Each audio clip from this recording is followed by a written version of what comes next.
You're listening to the Zipline Logistics Truck Yeah podcast, where we explore all kinds of hot topics in the logistics industry.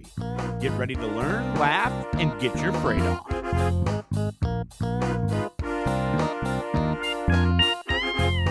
Ladies and gentlemen, welcome back to another edition of the Zipline Logistics podcast. My name is Jesse Jewett. Joined with me, as always, our Director of Training and Development, Teddy Lee Knox. Teddy, we're talking about one of your favorite topics today. Life of a load. The life of a load. It's the best topic to go over, always. Absolutely. This is how the folks would say how the sausage is made.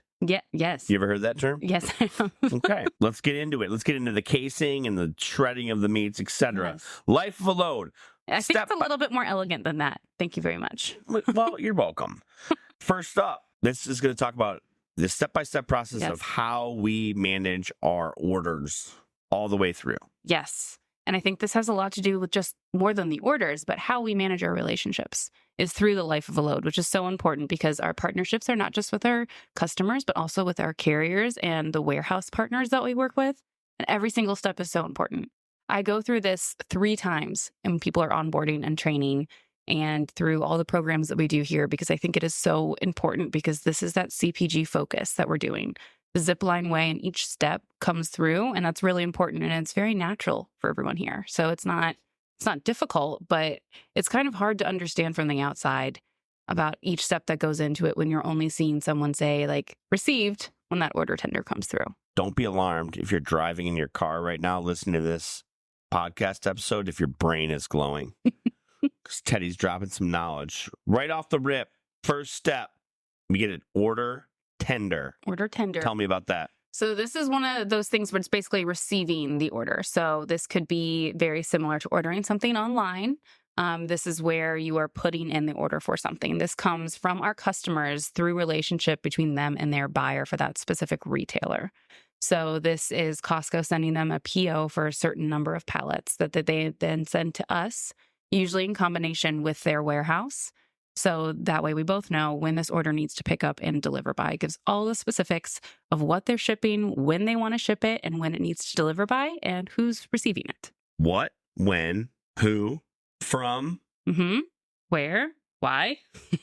God, so all great. of it. So you got your shipper, your receiver, your pallet count, your weight, your case count potentially. Exactly what the cases are, like what the cases are. Your must arrive by date, product description, etc. Sometimes it'll have the information about the shippers and receivers, where you go to schedule, who you need to talk to, a contact. Yeah. It depends a lot on the customer who's sending it and what capabilities that they have. There are also different terms for this. So we call it a tender. Some people may call it a PO, a delivery note, shipment. There's a whole bunch of different terms for it. It's just like all the other terms we have in logistics. There are 7 terms for one thing. Unofficially. Asterisks, there might be more. I don't know. All right. So we get an order tender. What's next? Step 2. Step 2. So at Zipline, we take it very seriously that when you get that order, you are building and scheduling within 15 to 30 minutes, depending on how far out it is. So if this is something in like 3 weeks, it's probably going to be more in that 30-minute range. But everything else, we try to make sure that we build it. And that building process is also requesting appointments. So that's where that freight scheduling comes in. Freight scheduling. The freight scheduling comes in, and that is the pickup and the delivery appointments. We recommend delivering the delivery appointments first because one of our major KPIs for our customers, that key performance indicators that they care about, is the MABD. And that's must arrive by date. Again, bunch of different terms for when it needs to deliver that is confirmed by the buyer.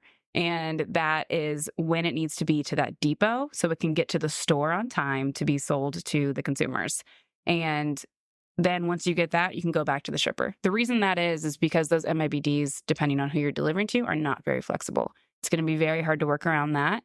Shippers are pretty good at being flexible and understanding, and also the type of mode you use can help with that too. So the delivery appointment first, then the pickup, and then that goes into how we're actually going to be booking this. Why do we have to do it in 30 minutes, Teddy? That seems so fast. It is. Doesn't make any sense. It's shipping in 2 weeks. It's not due until, It's 2.5 weeks from now. Why would we need to deliver it or schedule it so quickly? Well, because we're geniuses and we are a floor full of experts, and we understand that most of the windows are in 10 days. Like, you can schedule out 10 days, but also you also know that those book up in about 8 days. Are you telling me that other people are trying to schedule into the Costco in Monroe Township, New Jersey? Do they receive other freight Yes, they just do. outside of ours? Oh, absolutely. Yeah. I mean, most of them do wait for us, obviously, to request appointments. We've established a relationship, maybe. In a lot of cases, that's true. But a lot of these retailers used to be like back in my day, you call. You talk to a person, you schedule your appointment, you email. Now they're all switching to portals. Right. So that time is even more of the essence. It is super important to get in there and get your appointment. And then you can work out all the other details after the fact. But if you don't get that appointment, you've already hit a big snag. And then you have to get the customer and the buyer involved. And that just takes more time. And that's more white noise. No one wants that. Sometimes these receivers will have large receiving windows. Mm-hmm. Right? They could be a 24/7 receiver or maybe afternoons. Mm-hmm. And through our expertise and our engagement with our carrier partners, we've established that on a certain lane, the aforementioned Costco Monroe Township, New Jersey, perhaps a carrier wants to pick up 50 miles away and deliver by 1 o'clock in the afternoon. Mm-hmm. If we don't schedule it far in advance, we're only going to have that 10 a.m. appointment available. Mm-hmm. Now we have to pick it up the day before. We have to hold it overnight. Mm-hmm. That could add extra cost. That causes disruptions in service potentially. Yep. So we are reaching out ahead of time to partner with not only our customers, but our carriers also. Absolutely. And I think we have it down to a pretty good science too, where we know if you schedule for certain depots afternoon, like not just in the afternoon, but after 12 p.m., Sure. you're not getting that request back until the following afternoon. That's right. So it saves you a lot of extra time, and it can allow you to then book and get that carrier faster. Get on it. Absolutely. No wasting time. What's next? We've scheduled the pickup and delivery. We got the order. We built it. It's now in what I call bookable status. Mm-hmm.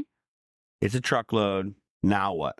So now the next stage is technically dispatch, but that's where all these steps come in. This is going to be a really long podcast. I'm just going to talk about everything all the way through. But with the dispatch, it's so important to make sure that we have the correct carrier and the correct mode on this. So that's where that carrier qualification comes in that we've talked about on other podcasts, but also making sure that that carrier is available, is empty to go and pick up at that correct time. So these are unwritten steps is what you're telling me. Well, the dispatch is a big part of it, but in that dispatch is actually making sure that you have that correct carrier, you have that correct mode, and they're empty and available to pick up. The logistics industry is pretty common to not have 3 weeks advance notice, Right. especially with the retailers that we're dealing with. They have something, they need it, they need to fill those shelves now. When you're in the CPG sector, it's something that you need often. Like, you may go to the grocery store a couple times a week to stock up on bread or certain beverages, and you need to be able to fulfill that. So there's times where we're going to get orders, especially during specific promotions, where, hey, this needs to be there in 3 days. And that Maybe happens even often. faster. Exactly. So that dispatch process is usually in combination with, booking and getting that right carrier. But we've been able to work with a lot of our customers to help with that lead time, to get a little bit more space, to get the right appointment, and give their inventory and their shippers more time to actually plan and prep, which benefits the whole network. I'm going to put in my own stop or my own step Yeah, in between scheduling and dispatch is logisticizing. it's a good step. I'll add it. That's like you mentioned, deciding the right type of mode. Yeah. Just because something is 12 pallets and needs to go 50 miles doesn't necessarily mean a truckload is the right mode Exactly. or an LTL is the right mode, even more importantly. So let's call it 5 pallets now. Yeah. And typically that would fall under LTL specifications until you bring in the MABD, until you bring in the transit, until you bring in the appointment time and when it actually needs to get there. Then we logisticize and establish what type of mode. Yeah. Then we can book it. Then we can dispatch it. What's up, truckers? If you're loving this episode of the Truck Yeah podcast, I guarantee you'll also love Zipline Logistics' newest ebook. It's called Leveraging Shipper Intelligence Technology to Navigate Supply Chain Issues. And this amazing ebook dives deep into how you can select the best shipping technology to maximize your brand's ROI, a peek into what technology that's out there, and everything you need to know about Zipline's proprietary shipping intelligence tool, Canopy. And you want to know the best part? It's completely free. So you can download the ebook by visiting www.ziplinelogistics.com or by simply clicking the link in the show notes. This is an amazing resource that you don't want to miss out on the opportunity to check out. So go download it right now. Now, let's get back to the episode. We have an entire quarter within Zipline University, our continuing education program, dedicated to logisticizing. And I think that that's really important because we do it really well. Boom. Next step. Loading. We got a driver dispatched. Now he's arrived at the shipper. So this is an interesting one too, because this is different across multiple modes. The loading is actually getting to the shipper within the correct amount of time to be loaded.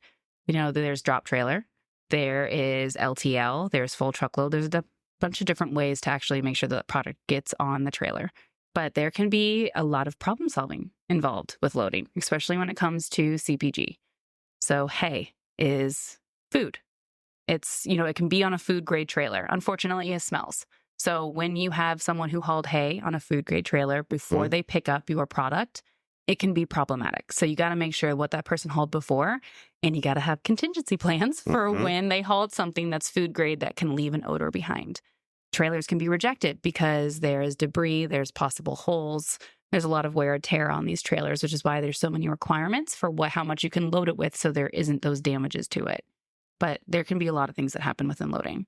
Hopefully, things are loaded within that 1 to 2 hour period, especially for your examples of the same day shipments. But shippers reserve the right to have 2 full hours to load, which can sometimes be problematic depending on the transit. What happens after 2 hours? You hit detention. So that detention can be, depending on the charge, it can be really a bad situation because you not only have the detention charge, but just like a layover in an airport, it can cause a lot of issues for that final destination. Delays the whole thing. All right. In this case, driver checked in. He's there to pick up 26 pallets. Paperwork says 26 pallets. We're good to go. Checked it off. Signed the VOL. Now what? So now it's considered the transit or loaded. So again, more terms for one example of what's happening. In transit. Loaded. And en route. And this can be very tricky because now we're dealing with hours of service. And so we have our transit of how long it should take, but now we need to remember that there's humans behind the wheel of the truck and they have to take breaks.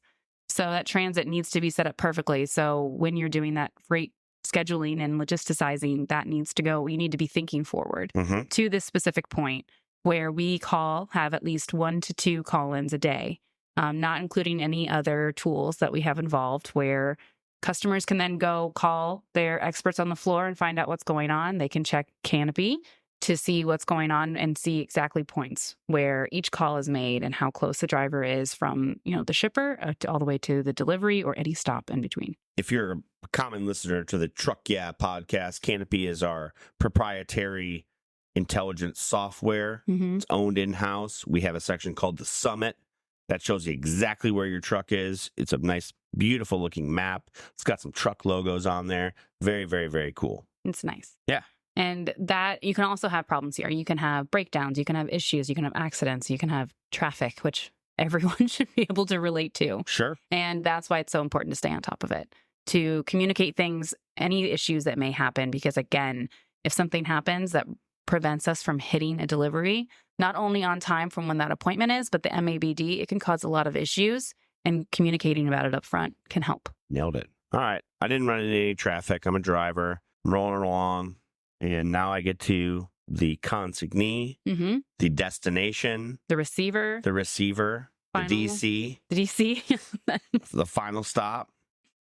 Now what step am I at? You're checking in, and let's hope you're checking in on time. Yeah. A lot of these receivers have 10-minute time frames to check in. And if you are past that 10-minute time frame, you can either be rejected or be a work-in. That work-in means that you wait to the discretion of whoever is on dock, managing that dock at that time, of when you can actually be received. That can be problematic because it could be a couple hours. What if you have another load going up? So again, that communication is really important because we can usually try to help that work-in or put some notice in. There's a lot of different tips and tricks that we've gained over the years for each facility on how to put that ETA in, on how to try to work around with a little bit more time or even reschedule in advance to make sure that it can still be received and make it to that shelf on time.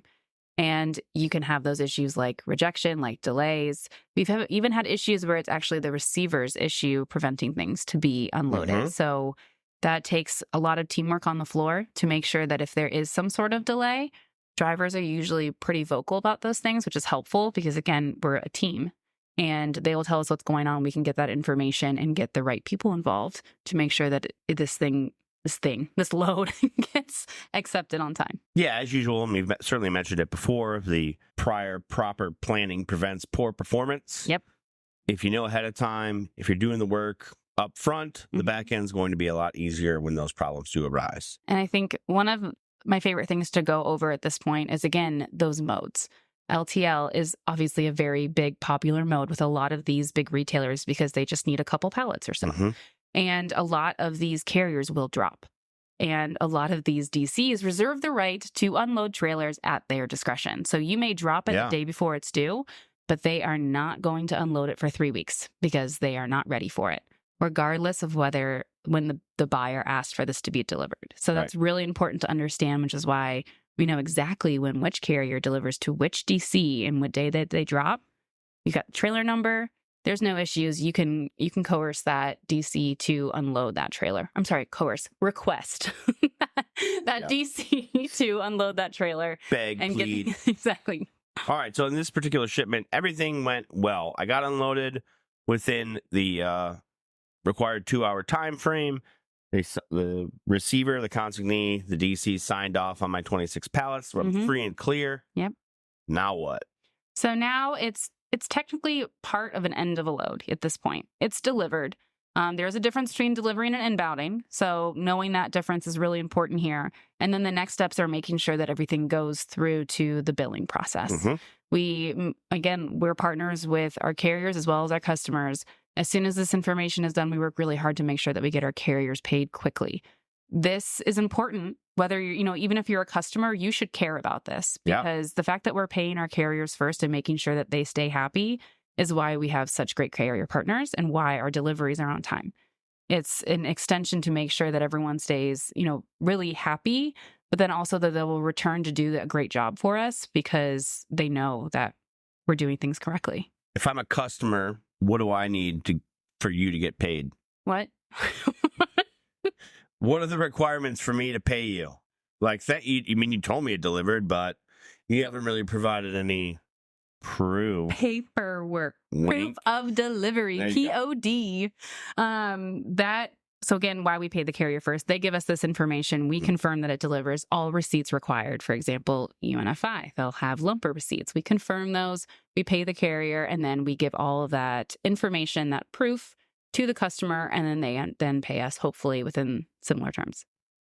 Yeah, it's been really fun to see the evolution in my 17 years almost of transportation, of apps or cell phones or things of that nature where drivers can take photos and send emails or upload them directly into a system. And all the paperwork that you possibly need. I know there's a handful of customers that we work with, right, where it'll be maybe several POs on a truck, or a PO will contain several different case descriptions or product types. Yes. So it'll have 7, 8, 9, 12 different pieces of paperwork. And we want to see all 12. We're going to trust all you. All correspondences and everything. Correct. So we need to see that whole kit and caboodle to make sure that everything is received in case there are any pushbacks later on down the line. But once we get that, you're absolutely right. We process it within our system and we send out the payment. And then the load is officially closed at that point. The life of a load is over. Boom. And I think that that's really important too. And that's why having the great partner with all of these things and understanding all of the steps are super important. Because if someone is telling you the life of a load is pickup and delivery and that's it, there's a problem. That's not enough information. You don't understand the contingency plans and what could go on there, and that how important the relationships are. And that's why when you're outsourcing with someone, you have to make sure you have all the information. When you're getting into a partnership or a relationship with someone, you want to know more than just the basics. You want to have someone, like I mentioned, to be able to logisticize when problems arise. I added an extra word in there for some reason. But also, as I mentioned, the 8 steps or 7 steps that we were just discussing. Yeah. Logisticizing is part of it within those 7 steps when things are going right. Yes. Right? You got to know why they're going right. You have to have the constant communication. As you said, contingency plans, the qualified carriers, right? We talk about most of our shipments are food grade. So we're qualifying our carriers. It doesn't do us any good to bring on a carrier that has 27 trucks that are not food grade qualified. Correct. That doesn't do us any good. Nope. And then I mentioned the Canopy and our proprietary software, Canopy. It has all the Summit, which is the track and trace function. And then we have a data analytics portion that really enhances your shipment level detail to then talk about the future, right? It's great to see the Summit is like a day-to-day thing, but then the analytics portion diving into your cost per case, cost per skid, average transit days, things of that nature to really make better decisions about your transportation and allowing a specialist like Zipline to handle that so you can focus in on creating your widget to sell to the world. It's so important because if you're not doing this correctly, you're going to see all those extra costs and fees. And that's the biggest thing that I think we hold back. We prevent it. The truck might not be, the truck might be expensive, but that's not the most expensive thing in logistics. The most expensive thing in logistics is not hitting your things on time, not being able to sell your product, and, possibly having to store that product longer because it didn't make it on the shelf on time. That's where you see a lot of those issues. And if you don't have the right outsource partner, you'll continue to see those issues. Teddy, genius. Well done. Thanks. You too.